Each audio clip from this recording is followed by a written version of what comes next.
The only question here is, why did Sonny Hayes come back to F1?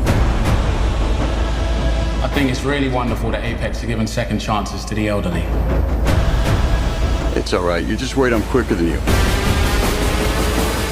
Mr. Bruckheimer, it's amazing to be talking to you again. You've produced some of the biggest movies that we've all loved over the years, the Pirates movies, the Bad Boys, Top Gun. Is this F1 the movie, the most ambitious movie you've ever had to try to tell? Well, I think working with jets on Top Gun was pretty ambitious, but this was hard. First of all, you enter a world of F1, which is a phenomenal sport, which most Americans know very little about. Canadians, you have a race there, so you're more versed in F1. You've had it for years in Montreal. Look, it's the only sport in the world where there are 10 teams, 2 drivers to each team, and your teammate is your competitor. That doesn't happen. So you have this battle within your teams to try to be the best driver, which is really exciting and dramatic for a story. But you don't have to know anything about F1 or anything about racing to really enjoy this movie, because it's an emotional ride. It's a redemption story. It's a Rocky story. It's about a character who had an opportunity, blew it when he was young, loved racing, raced all around the world, but never got invited back to F1. And now he gets invited back when he's much older. So he's got to work twice as hard. He's got to train twice as hard to be able to get in these cars and try to win. And that's what Brad and Damson did. They trained for 3 months before they got into our cars to be able to drive these cars, because they're rockets. They're so fast. They're going 180 miles an hour, trying to act, breaking down to 50. Just the 5 Gs they take in these corners on their necks to make this movie as authentic as possible. But again, you're in the seat with Brad. You're having a blast with him. You're watching his character weave through this movie. And then you have Lewis Hamilton, a 7-time world champion, who's our producing partner and made sure this movie was as accurate as possible. That is the fun of it. And again, you don't have to care anything about racing to love this movie and have a great ride with us. Why was Brad the perfect choice to play Sonny Hayes? First of all, he's handsome. He's an Academy Award winner. He's an amazing actor. And he loves motorsports, period. He drives motorcycles. He loves all. He tried to get other racing movies made before. So look, at my happiest day was when we were in Abu Dhabi and he climbed out of the car for the last time he drove it. That was his unhappiest day because he loved driving so much.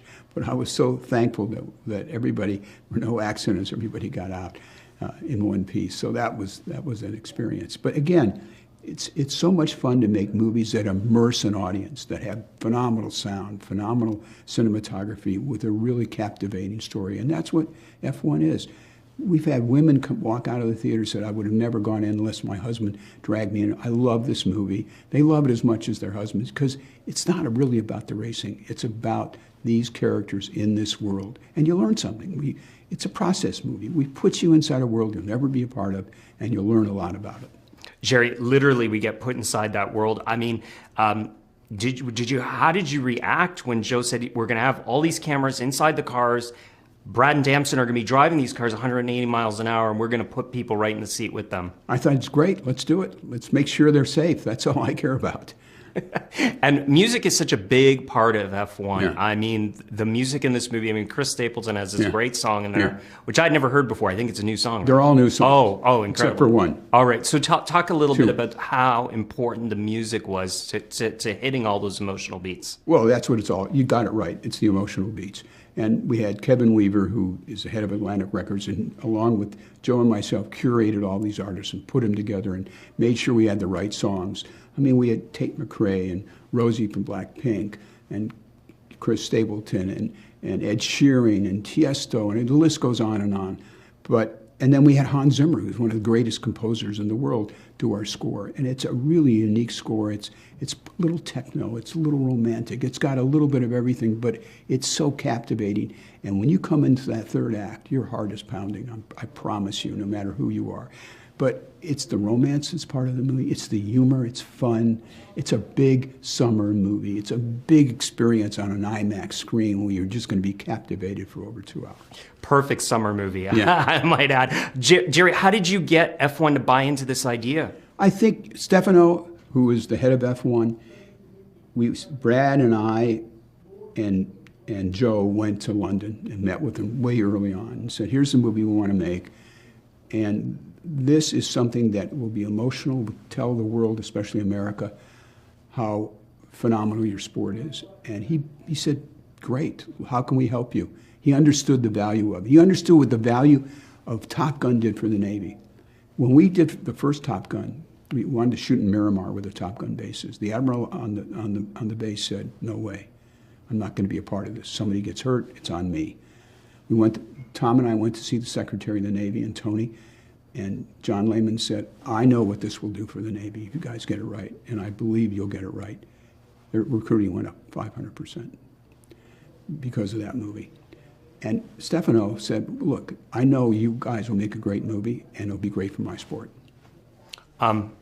Does anything ever come easy in a big movie like this? Is there Nothing. any easy days? Never, never. But what's great about what we do, we have something to show for it at the end. We have a great movie, great experience. I think it's a great movie, but the audience will tell us if it is. And we take you on that great emotional ride, and that's the reason I make movies.